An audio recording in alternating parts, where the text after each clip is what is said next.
Alright, we're back working on animated pieces. This is the Enesco Corporation's On the Right Track Deluxe Action Musical. This was sent in because he's supposed to rock back and forth on the track, and apparently it does not. I was mistaken on the previous video where I said I didn't know what was wrong with the carousel. I just didn't remember from the email what was wrong with the piece. So, we're going to pull it out, take a look at it. Here's the paperwork with information they want, like how much you make. Here's the operating instructions. It says it uses 110 volt input and 9 volt DC output at 4 to 500 milliamps. Make sure you use the right jack and power source.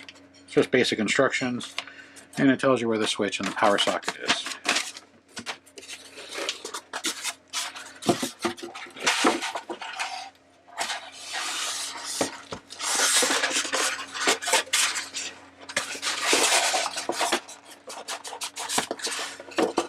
And this is not the right voltage.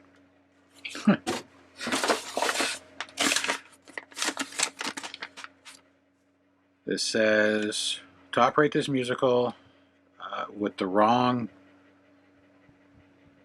let's see, where does it say? To operate both the music and movement and lights, do not attempt to manually operate the musical, as this may cause damage to the unit. The transformer supplied is a 110, 120 in 9 volt, 400 to 500 milliamp output. This one says Sony, and it's 4.5 volts out. That's possibly the reason why this doesn't work right.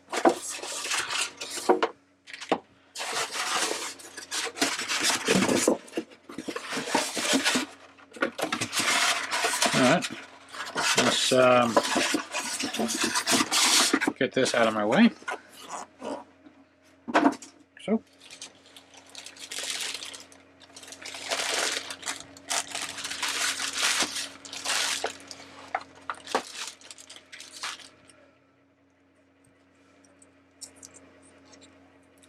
just a piece of green cardboard. I don't think it has anything to do with it. Possibly just material from the box. Yeah, I'll put it in the box. Got the Enesco badge on the side. Yeah, this doesn't even fit in here. This takes a 3.5 millimeter barrel jack, and this, or excuse me, a 3.5 millimeter jack, and this is a barrel jack, which doesn't fit in the hole. So I got the wrong adapter sent to me. So I need to find a 9 volt plug so we can test it. Probably gonna have to make one. I don't know if I have one readily available.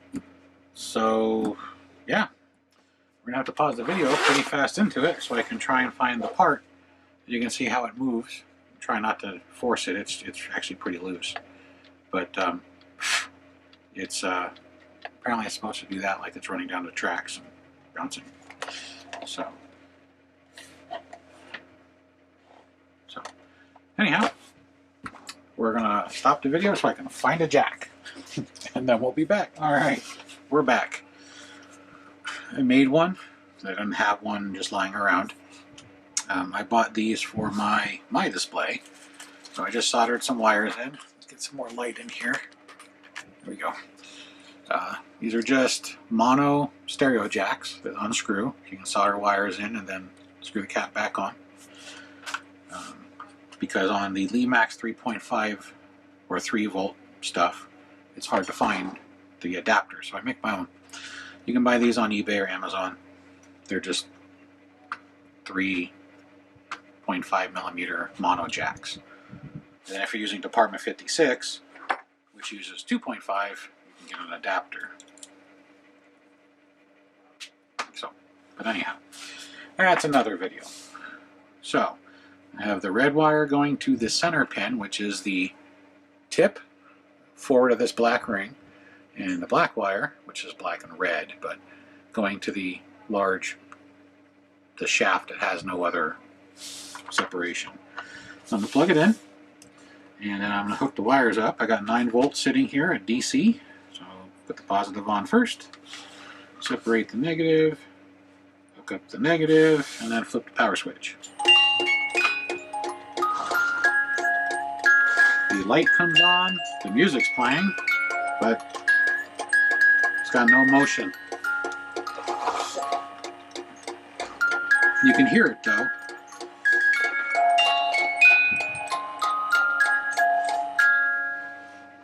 So, turn off the power. On the bottom we have 1, 2, 3, 4, 5, 6 screws. So we'll have to unscrew the bottom and see why we no longer have motion side to side. I'm hoping it's in the bottom because I see a gear underneath this car.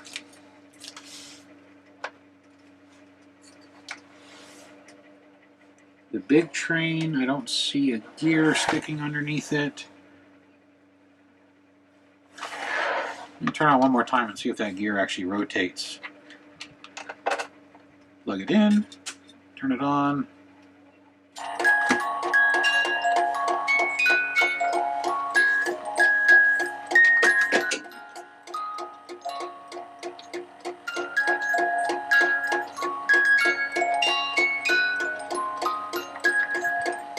Yeah, got nothing to the gear. Right now, without the movement, it's pulling 0.2 amps, which is approximately half of what the power adapter is supposed to be rated for. I'm thinking the gear in here rocks this separately, and this is rocked from the mechanism in the base. If you look at this, try not to drop it like I did the last one, this piece is separate, is because according to the instructions, this comes off and you can expand the track and add more cars. It's kind of a cool idea. And then this is just a cap to cap off the power ports to expand to the other cars. So we need to unscrew this and set this down on its side where it won't damage it. What's going to be the easiest way to set it? Probably want to set it on the side that has less protrusions.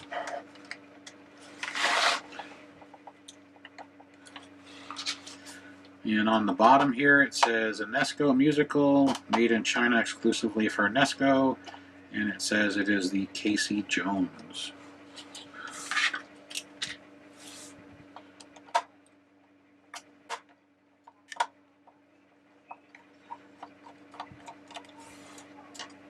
The slowest part, taking out the screws, but it is what it is. The inspected date just has a line through it, so I have no idea what that means as far as when this was made. The copyright date is 1991. So, if this was built around the same time as the copyright, meaning it's a Generation 1 product, this thing's actually 30 years old.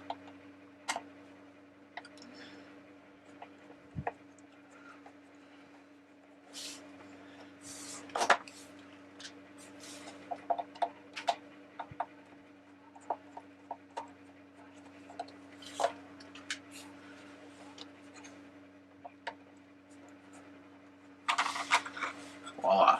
So base is off. I am going to tip it up so you can see the inner workings, because this is actually a little bit more intricate than I expected to see, truthfully. And this box that I can see under here, there is a drive motor.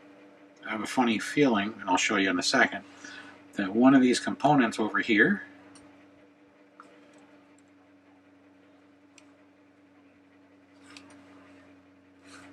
or over here, because there's 2 circuit boards, I'm tracing the wires real quick, has failed. It's resistors, diodes, transistors, and it looks like a voltage regulator. There's also a potentiometer adjustable one on both boards. That would be your trim pot for the power. Although there's some crispy wiring in here, I'm going to tell you that. It's got, I forgot the name of it, the clear cellophane tape they use on electronics. It'll come to me when I don't, need to remember it.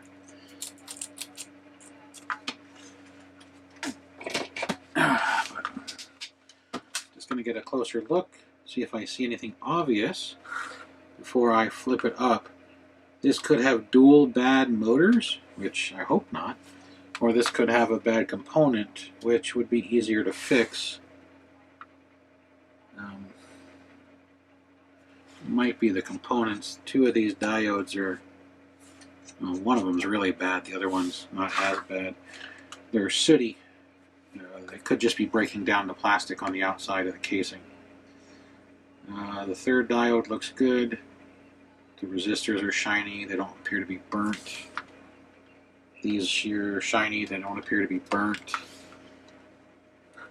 You know the switch works or it wouldn't turn on.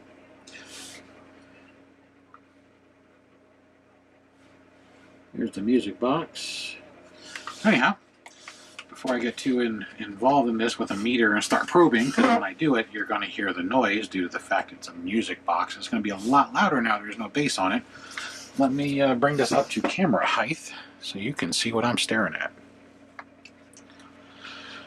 Here's the inner workings of the Enesco Casey Jones train. Let's see if I can hold this. Here's your on-off switch and your power input. You can see there's white and black and red wires that come off, and then they travel up to the motor. The motor is apparently hot wired right in, which is your music box motor. And there's your music fingers and your pitted drum. And then from there, these wires run to this board and this board. This board appears to be mainly just a power distribution board for these plugs. Right here, this is the part you can remove to expand this into a larger train. So that's kind of a cool idea. This and this are turnable potentiometers. That slot, you put a screwdriver and adjust it. They're probably trim pots to trim the voltage going to the different components. This one is probably just to trim this port, because these wires pretty much all go here. Except for this wire, which comes off the motor, which might be to sync to another musical device. I hope not, because if they're out of sync, it would sound absolutely horrible. You got your switch, and we got the power wires that go over to this board. What I'm talking about is, let's see if I can get some better light in here. This one's shiny, this one's not. This one's not, which just could be breaking down of the material, the coating, or these two components have possibly gone bad. You also have one here that is also not in the best looking condition. These are diodes, these three and that one. That's a transistor. These are resistors. We got resistors in this cellophane tape right here. There's two of them. And these 4-pin guys, I'm assuming, are probably for voltage regulation.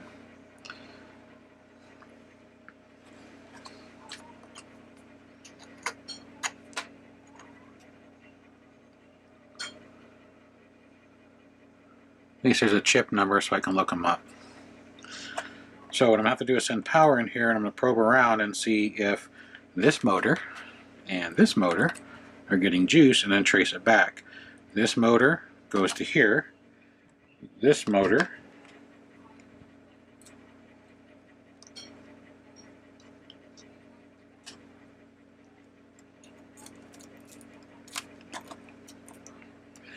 is here as well on this board.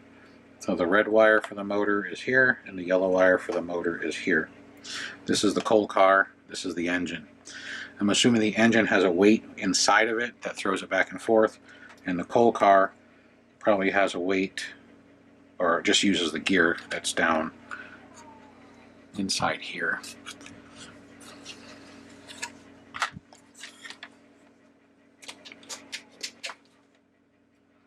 I don't know if you can see it very well. I need to get a better light. You see that white? That's the gear. So I'm going to have to probe around in here and see if we're getting power to the motors. If I'm getting juice to the motors, then we know that the motors are bad. If I'm not getting juice to the motors, I need to trace it back. So I am going to carefully, apparently not, set it down I think most of it was just this flapping and hitting everything. And we're going to probe around in here. So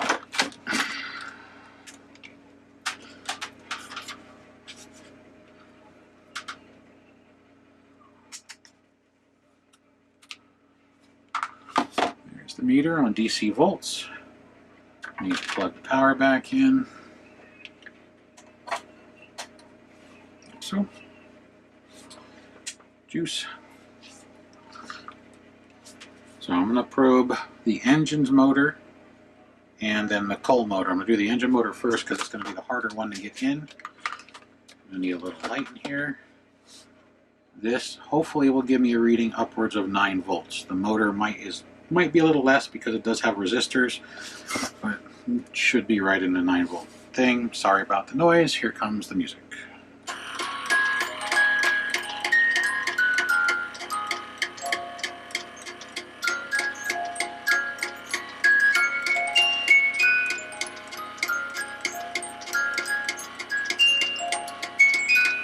So I'm getting 1.4 volts, 1.4, say 1.5 to the engine.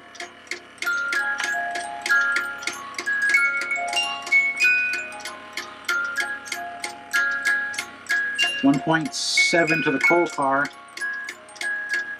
The engine motor is not spinning, but the coal car is. See, I can actually slow the motor down. So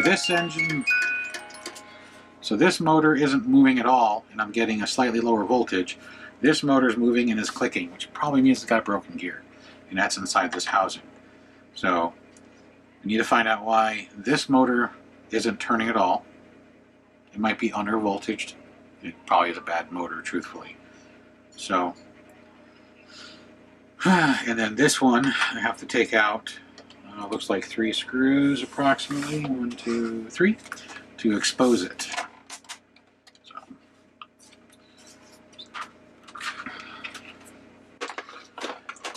that clicking sound is this motor that drives the coal car. So we're going to do that one first because that's the more annoying one. I did think about cutting the wire or desoldering the wire to the music box. I might do that just because it is obnoxiously loud, especially with the cover off, and it's probably really loud on the camera because I noticed that camera microphones pick up higher pitches. So that might happen.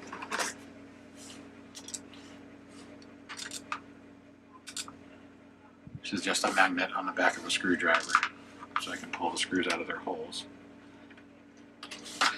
Nope, never mind. There's 4 screws. I missed one. I said 3.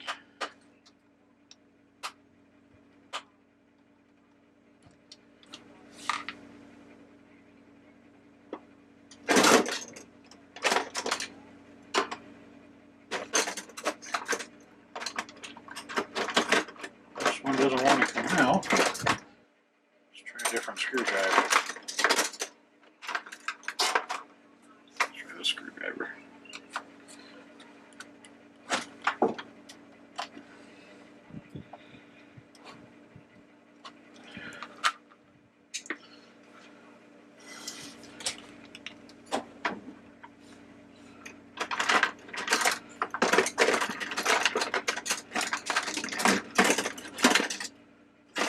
I apologize for all the noise. I'm trying to find a screwdriver that's going to fit.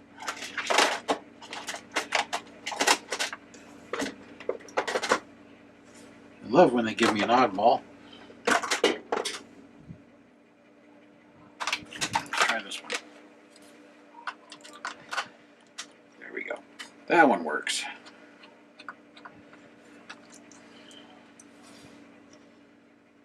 It looks like this one was glued in. That's the reason it was so hard. There's a hard material attached to the side of it, so it's probably the reason I couldn't get it out. I needed something with a better bite. Alright.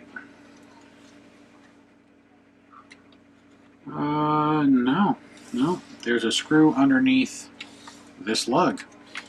The adjoining lug for this bracket, which I need to figure out how to take off, which is where the instructions come in.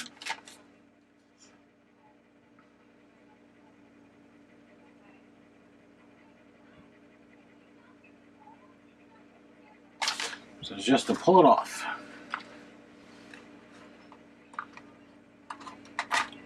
Voila. And now I need to unscrew this docking port, which has a negative symbol on it. And it's a small Phillips.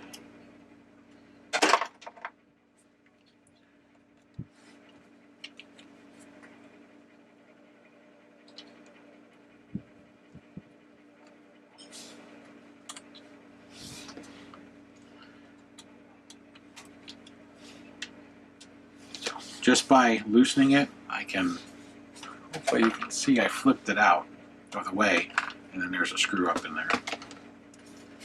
Wrong screwdriver.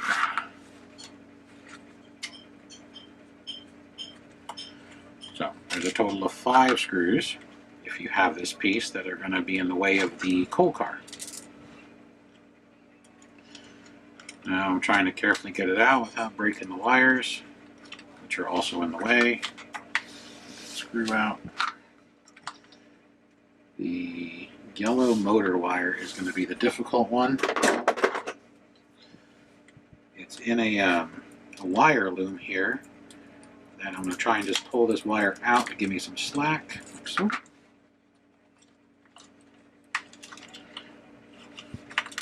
And there we go.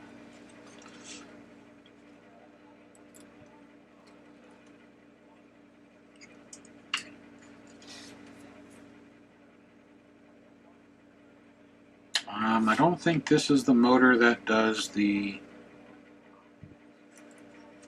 coal car. The reason I say that is it just has a metal flapper. I think this is supposed to represent it going across the train tracks. So when it's on, it goes click, click, click, click. I think it's supposed to go click, click, click, click, which is kind of weird, but let's let's see what it looks like. So juice and juice.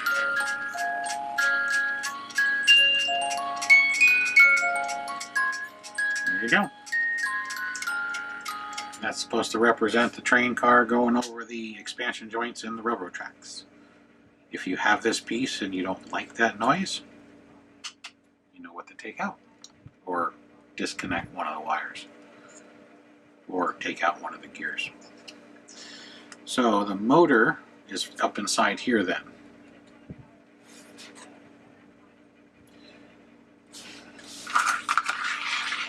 Working on these is just a process of elimination. What I'm going to do now is trace back the wires that go inside the coal car and see what they're hooked to, and check the power. So the white wire is hooked to the circuit board that's right here, which is the purple wire, and then the black wire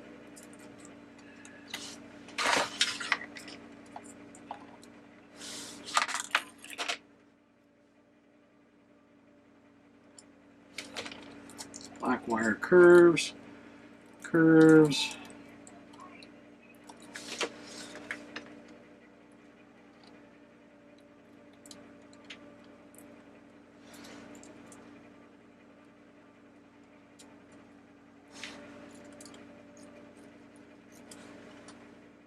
And the black wire goes all the way to this side, and it is the black wire that's just underneath the diode over here.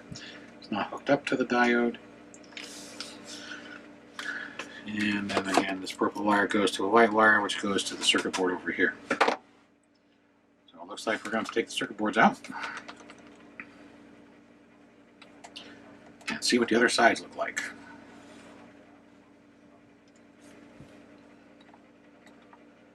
Also, we're going to have to probably voltage test them and see where we're at power. That explains why this motor has none. It's possible that these circuit boards are bad. Just solder pads on the back side, no components. I'm sure this one's the same way, but nonetheless, we're still going to check. Also, with the solder pads being exposed, I can put a meter on it. Of course, it's a different size screw. Well, I can put a meter on it and verify if we got voltage coming out.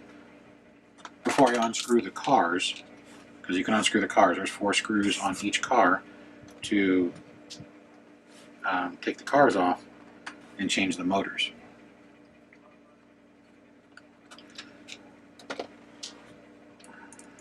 And same thing, this one's just a whole bunch of solder pads. So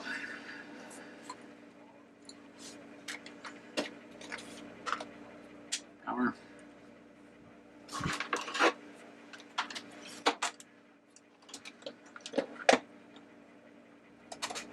Meter.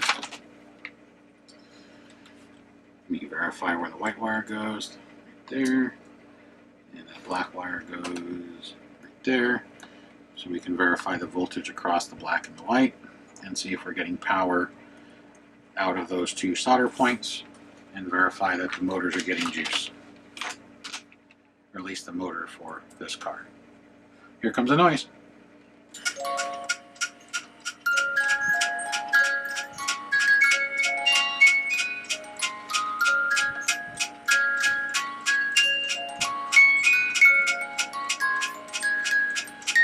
We're getting 1.7 volts going to the motor for this car. Now let me trace the wires for the other motor.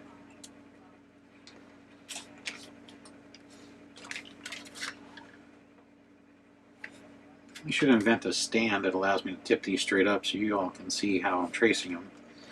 Basically, since all the wires are the same color, I wiggle them and follow them on the other side.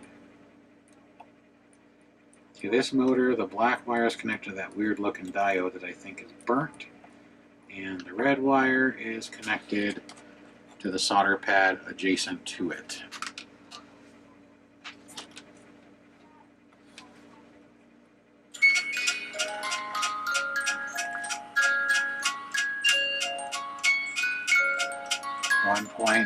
.5 volts round figures.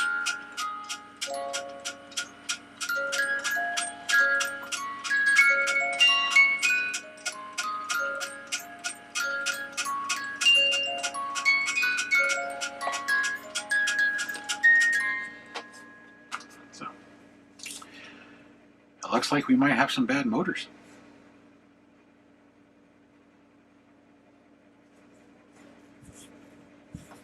I'm going to test the diodes though. Like I said, they don't look pretty. So let's set this over here to diode. It's ohms. Volts. Whoops. Capacitor. Diode. That's the symbol for a diode if you can see it. Kind of looks like an arrow with a wall in front of it. And the reason it says volts is it's going to tell me how many volts it takes to pass through the diode.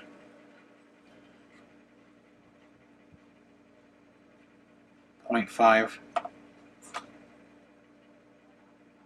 and open, which means that diode's still good because I can't pass voltage backwards. It's 1.5 backwards, nothing. Next one. Just going to check them all. 0.5 backwards, nothing. And we'll check the last one here. 0.5 and backwards, nothing. Basically what a diode is it's like a check valve. It only lets voltage, these type of diodes, in one direction. So if voltage tries to come in the wrong direction, it stops it, which is why if I reverse my leads, it goes to 0. That's how you check a diode. You get a meter that has the symbol. A lot of multimeters have it, not all. That's how you can check to see if your diodes are good or bad. Alright, so we know I'm getting a little over about 1.5 volts. We'll just use it for round figures to the motors. But we're not getting any movement. So I'm not sure what the motors take because they're sealed. Probably going to have to disassemble this more. This thing is so fragile looking. It's also really old. I don't want to break it. But the next step is to get some slack on the wires that go up inside, which is a purple and a black. So I'm going to pull a little slack through. There we go. And now I'm going to try and unscrew the car.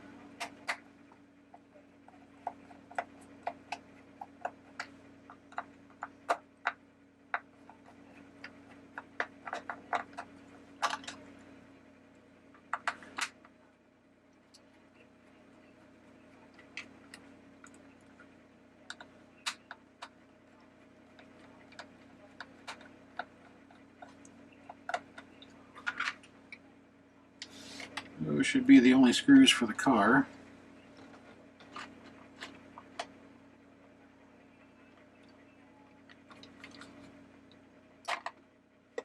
There we go. So they are.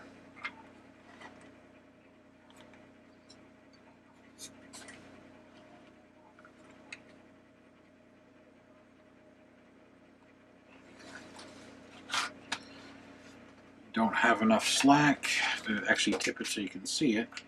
Let me see if I can get a little bit more slack. And if not, I might have to cut the wires and then resolder them.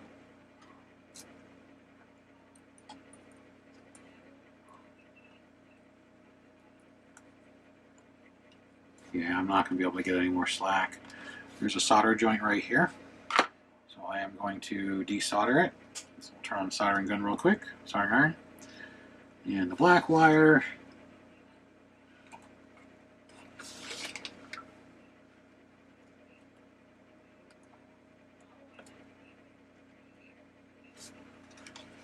Black wire's got some slack, but I believe there's also a solder joint as well, because there's some tape on it.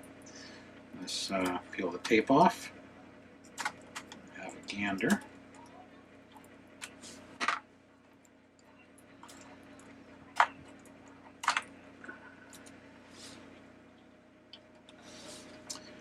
There is a solder joint. So I'm just going to desolder this and make it easier so I'm not going to hopefully damage it.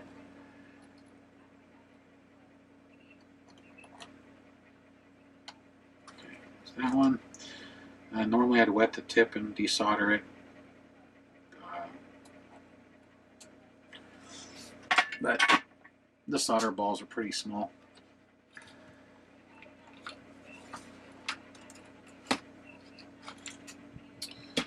So there is the assembly, and there's the gear I was talking about.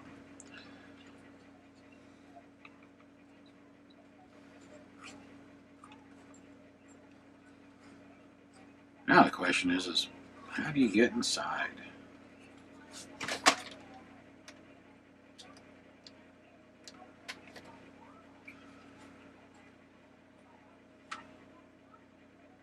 I'm going to send power directly to the motor and adjust the voltage. I'm not going to do it at 9 volts since they do have resistors on it. I'm going to start at 1. And I'm going to see if I get any fluctuation in the motor. To see if maybe it's a bad voltage issue. I don't know if you can hear the motor. That's 3 volts. That's 1.5 volts. It's barely moving. But none of the gears are moving.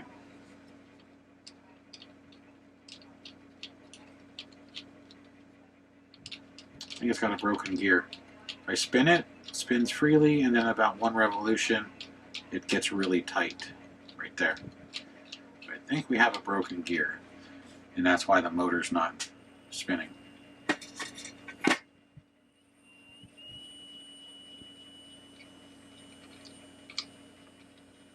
It's trying.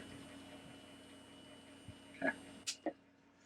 So that would be the issue, at least that I can see. We have a bad gear. Next problem is how do we get into it? So here is the train car. The coal car, sorry. And you can see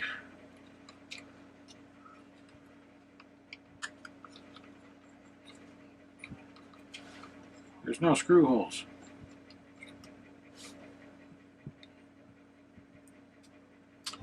Yet the motor's up in here.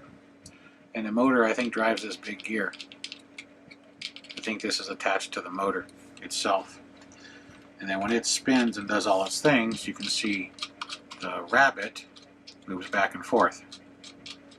See him? But the gear that connects it all is bad. And if I look closely, right in here, I see glue on both sides. I have a funny feeling this has never really been designed to ever be taken apart.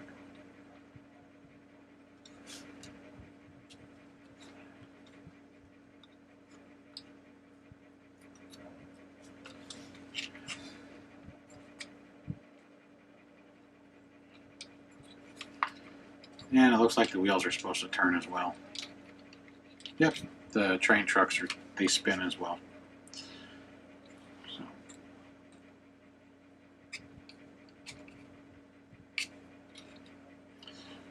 There's nothing in this hole that I can see. I looked in there with a flashlight. All I see is a gear at the other end. Or a piece of white. I'm assuming it's going to be a gear.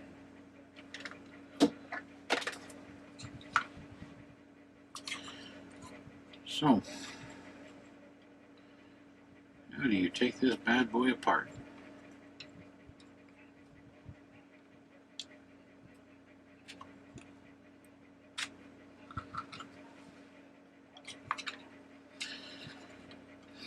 It's like one of those puzzle boxes.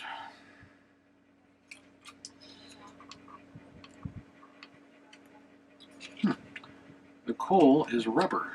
I'm wondering if the coal comes out. Aha! See, there are screws under the coal.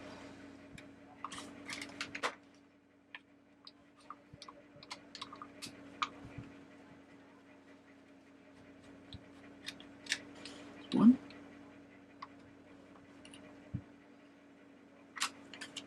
Come on, get out of my way.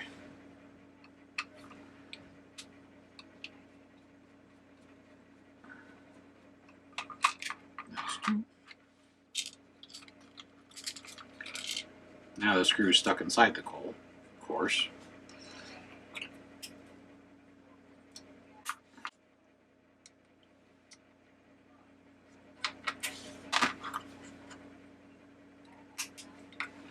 That's one.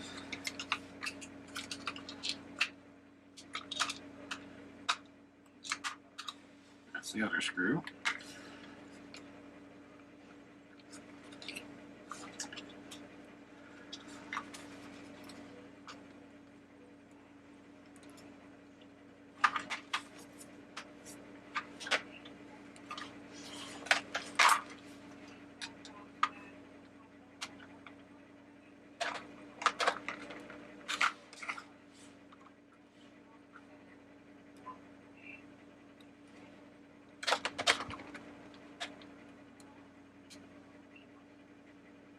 Yeah, there's more screws underneath.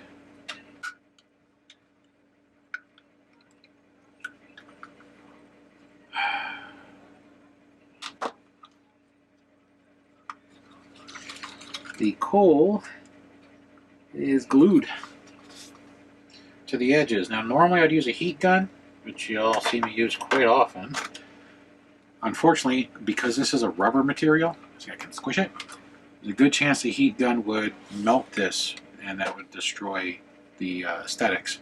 So I am going to grab a very sharp blade, brand new one, and I'm going to go across the glue line and see if I can separate the glue line.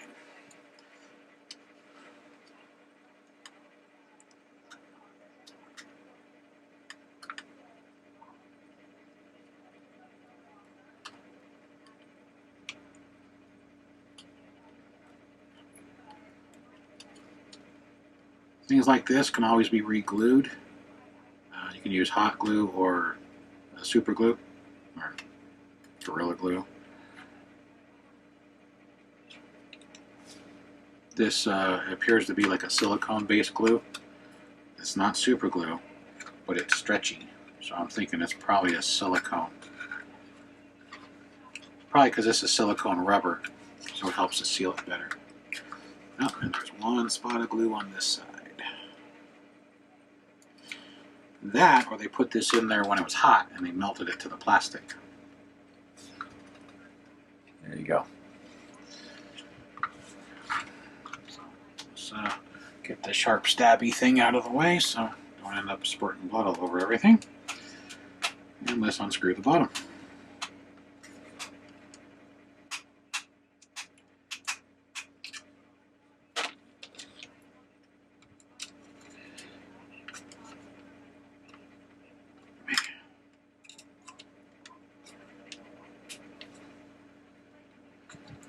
I have to give them props for putting glue on these so they don't back out while you have your product. Because you're really hard to fix, but at the same token, if you decide to try and fix them, it makes it hella difficult. I don't know if you'll be able to see it very well, but this screw hole, there's a ring of this clear like liquid. That's the hard glue that they use to glue these screws in. Because, yeah.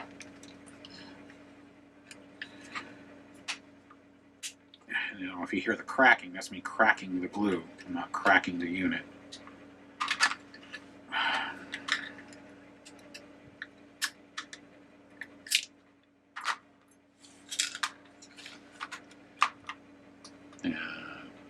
So, if you have this, the trick is in the cold. This technically means I probably didn't have to remove it from the bottom. Again, trial and error. That's all it is. Alright, here's the gears. Here's the worm gear from the motor, which we know spins. So now, let's give this bad boy juice again and watch it.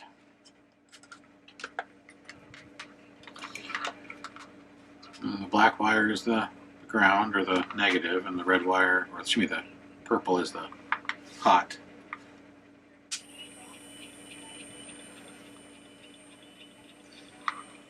So it is turning the gear below it, but the gear below it is spinning inside of this itty bitty little gear right here, which is split open.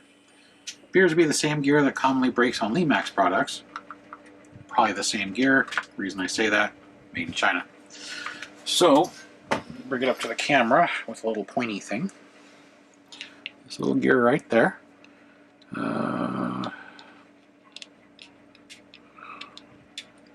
Trying to get to the crack, get it back up.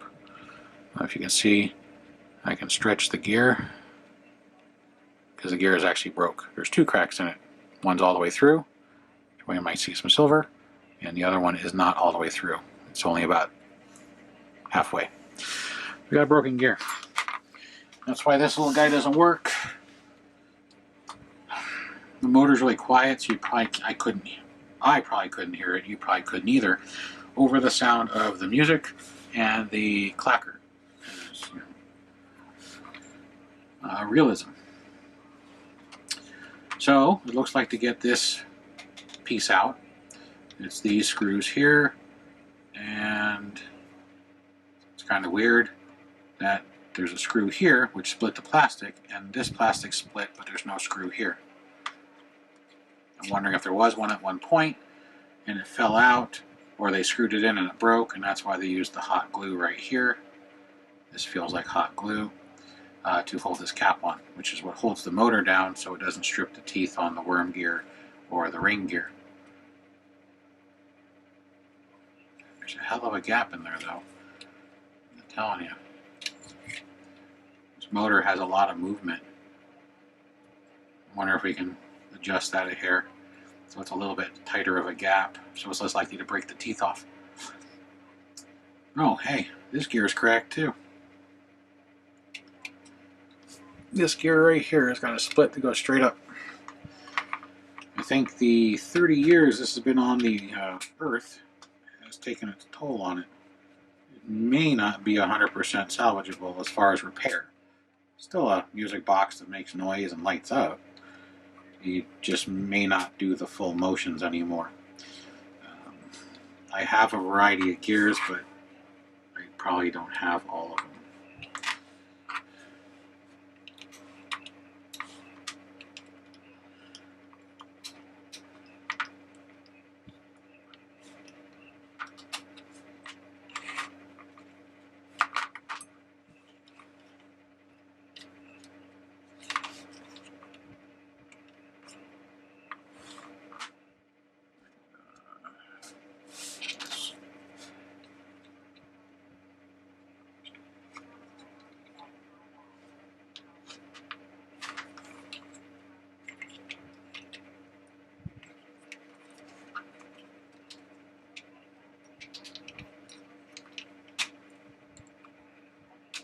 Assuming these cutouts was to pry up this base.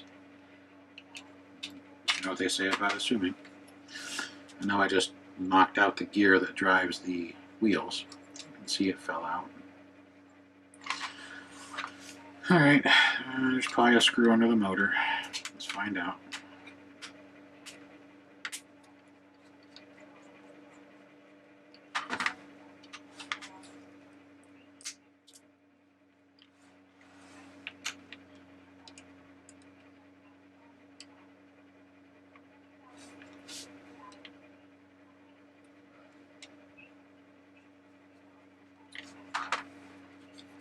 There is. So, there's the motor. There's the missing screw. That's why I can't get this base out. And it's glued in. Frickin' figures. There we go.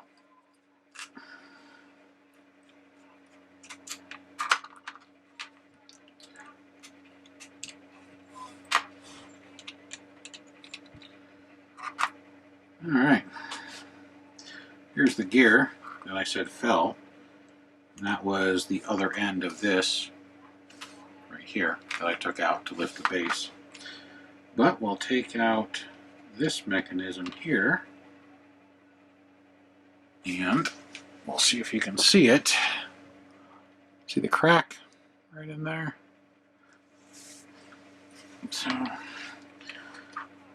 So this 10 tooth is cracked. There's 3. Oh man, this big drive gear is cracked too. Oh wow, so is this 10 tooth. I think every gear in here is cracked. This thing has 1, 2, 3, 4, 5 10 tooth gears. 1, 2, 3, 4, 5. Yeah, 6. Never mind. 6 10 tooth gears. That's what these are right here. But here's the big gear. And this big gear has a fracture in just the nose. The piece that sticks out. The actual gear doesn't. But this 10 tooth is cracked. This 10 tooth is, both of these 10 tooths are cracked. We know this one's cracked because this is the one that's not spinning. The one that's broken 2 places. Let's pull out this guy. This one's cracked.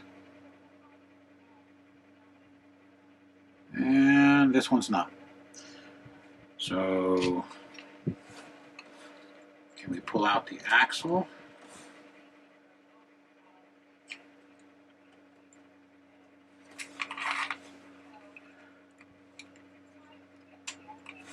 Not easily. You can. These either have to be stretched to the point where they pop the axle out or have to break the glue on one of these two. So I'm just going to spin it to check this 10 tooth. Nope, this one's cracked too. Let's check the ring gears. The ring gears are this one, and technically that one, which we know is cracked. So I'm going to check this one first. It's fractured. There's a crack right here. It does not go all the way up, it's just the nose.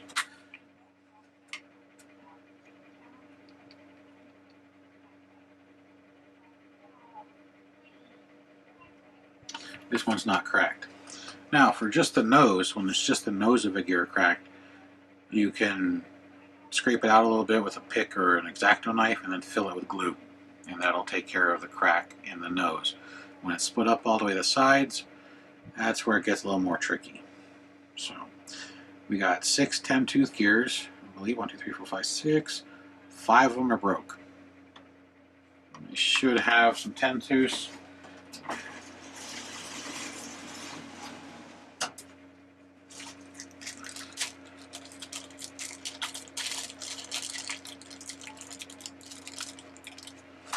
Just going to verify it's the right gear.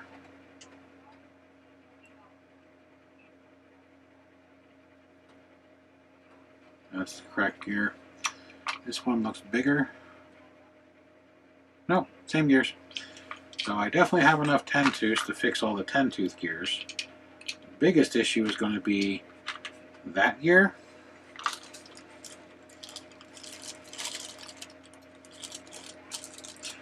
These 10 tooth gears, I bought the baggie of them on Amazon. I think it was like $6 or $8 for a bag of 25 or 30. Since it's the most common gear to break on Max or a lot of other animated pieces, and it's literally just called a 10-tooth gear. This one has the 2mm armature. Some of these armatures are smaller, which means they won't work. Some are bigger, which if you're careful and you get micro drill bits, you could make the hole bigger to the size of your armature. You just got to do it carefully so you don't break the gear or drill a hole through your finger. So, let's close the drawer.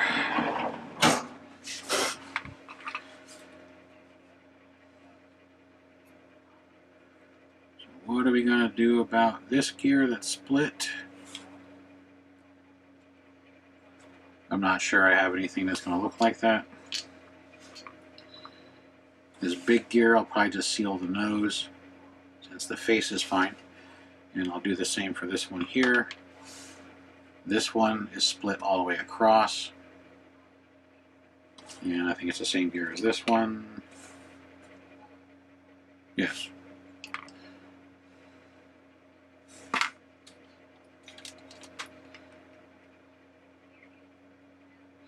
There is a marking on here. Maybe I can cross-reference it and buy a gear pack.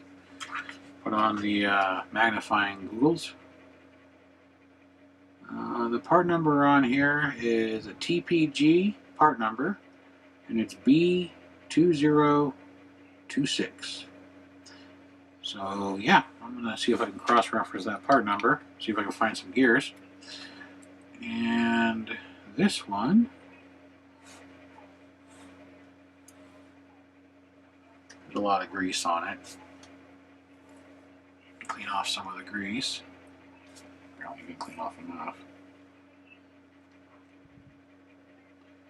Oh, this one has 2 cracks in it. Wow. This one's TPG. B.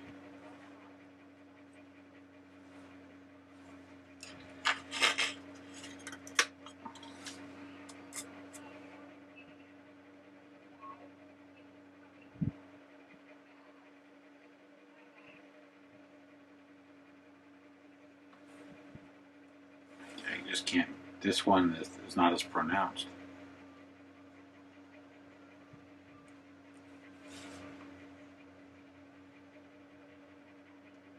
TPG C826, so it's actually a different gear.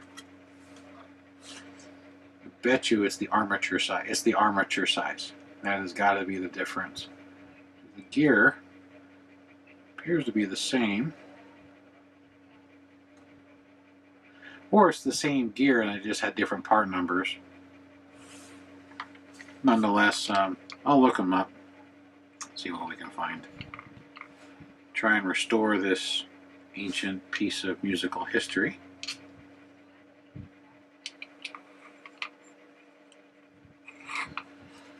And this is just the coal car. We haven't even gotten to the train, the big thing.